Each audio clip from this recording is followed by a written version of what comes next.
কি বল, আপনারা সবাই কেমন আছেন? জগন্নাথ দেব তার মাসির বাড়ি রথে চড়ে চলে এসছে। আচ্ছা, জগন্নাথ দেব প্রতি বছর মাসির বাড়ি কেন যান আপনারা কি জানেন?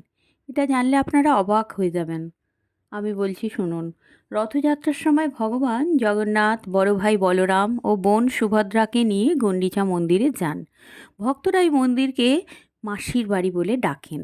জগন্নাথদেব প্রতি বছর ভক্তদের স্নেহ গ্রহণ করতে এবং মাসির বাড়িতে কয়েকদিন বিশ্রাম নিতে সেখানে যান।